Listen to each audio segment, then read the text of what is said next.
Deshsatta news reporter, जनतेचा आवाज, निर्भीड पत्रकारितेचा अभिमान। नमस्कार, आपण पाहताय देशसत्ता न्यूज रिपोर्टर चॅनल। आज वडगाव निंबाळकर या ठिकाणी या मोकळ्या जनावरांचा म्हणजे कट्या म्हणून या ठिकाणी वळू या ठिकाणी फिरत आहे।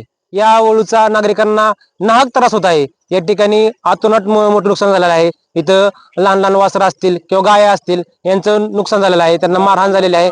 कशा प्रकारे या ठिकाणी नुकसान झाले हे शेतकऱ्यांची यातल्या ग्रामस्थांची काय मागणी आहे आणि वेळोवेळी प्रशासनाला वारंवार अर्ज करून सुद्धा याची कोणतीही दखल घेतली जात नाही असं नागरिकांचं म्हणणं आहे। तर या ठिकाणी नागरिक उपस्थित त्यांच्याकडून माहिती घेणार आहोत। काय सांगाल तुम्ही? या ठिकाणी उपस्थित आहेत, या ठिकाणी ह्या अंधारामध्ये आताच हा कट्ट्या थैमान माजून गेलेला आहे। तर काय सांगाल तुम्ही, काय झालं इथं? ते गुरांना मारते आमच्या येऊन आणि वस्तीतल्या लोकांना द्यापासून भीते। किती झालं चालू या?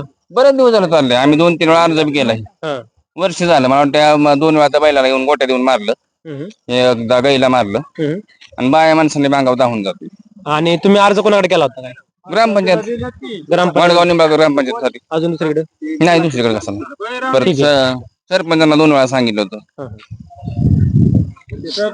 सोडायचा कुठं नेऊन ह्या ठिकाणी अजून काय ग्रामस्थ आहेत? काय सांगाल तुम्ही, काय तक्रार आहे तुमची आणि काय परिस्थिती? त्या दिवशी नांगराला बैल आलती, तर त्यांना त्या बैलाला पण कट्यानं इतकं मारलं, आता जीव घेणं हल्ला केला त्याच्यावर। 2 तास त्यांची धुन चाललेली, कोणच सोडवायला जात नव्हतं। आणि जरी माणसानं जरी त्याला मारलं तरी तो माणसांवर प्रतिकार करतोय आणि त्याच वेगानं पळत येतोय। त्याला बंदोबस्त लागला पाहिजे। काय तुमची मागणी काय सर ग्रामपंचायत कडे, प्रशासनाकडे? लवकरात लवकर त्याचा बंदोबस्त केला पाहिजे सरपंचांना, हीच आमची म्हणजे मागणी। काय होतंय, गोरगरीब सगळे शेतकरी त्यांच्या गाभण गाय असतील किंवा बैल हिती, त्यांना इथून डायरेक्ट मारायला सुरुवात करतोय कट्या, म्हणजे त्याला बिहा कसलं तर राहिलं नाही। जरी माणसाने त्याला मारायचा प्रयत्न केला, हाकलून लावायचा प्रयत्न केला, तरी ती माघारी येते। काय सांगाल? त्याच्यामुळे आमचं खाय आणायचं बंद झालंय त्या कट्या म्हणून।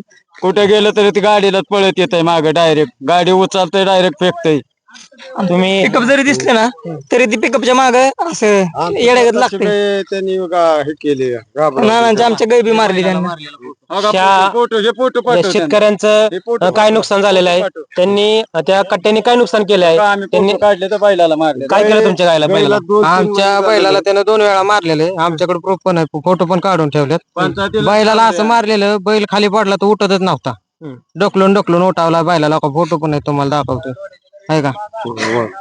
बघा या ठिकाणी तुम्ही पाहू शकता, या व्हिडिओ मध्ये या कॅमेऱ्यामध्ये कैद केलेला हा कट्ट्याने मारलेला आहे, वळूने मारलेला आहे या बैलाला। आणि या बैलाचं ऑपरेशन झालेलं आहे, एवढं मोठी जखम झालेली आहे, यामध्ये तुम्ही पाहू शकता। तुमचं म्हणणं म्हणजे बंदोबस्त झाला पाहिजे, झोपात नाही आम्हाला। रातच्या 12ला आलं की जागेत राहायला लागते, ते जायला जास्त फेकून गेला की त्या गोट्या जाऊन तिकडे मारतो। माझी स्वतःची गाय गा पडली, त्याच्यामुळे याला आलेली गाय वासरू खलास झालं, गायला मारून।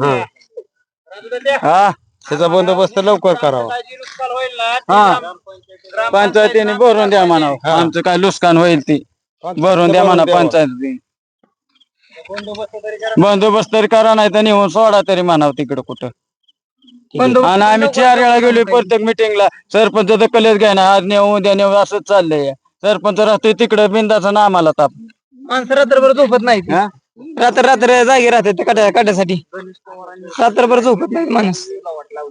त्याला लवकरात लवकर बंदोबस्त झाला पाहिजे, दखल घ्यावी, हीच आमचं ग्रामस्थांच्या वतीनं झालं तर बरं, नाही तर काय होतंय, बैलांना नेलं की मारतय, बाहेर काढायला सत्ता नाही बैल। लाख लाख रुपये किमतीच्या गाय आहेत माणसांच्या, जर तिचं आर्थिक नुकसान झालं तर माणसांना जायचं कोणाकडे? त्याला असं खाल्लं असं पण आहे ना। तुम्ही पाहिलं असेल तर नागरिकांच्या अनेक तक्रारी आहेत त्या ठिकाणी या कट्ट्या वळूसाठी, की लवकर लवकर ग्रामपंचायतीने आणि प्रशासनाने याचा पशुवैद्यक अधिकारी आहेत त्या ठिकाणी त्यांनी बंदोबस्त करावा, अशी या नागरिकांची मागणी आहे। धन्यवाद।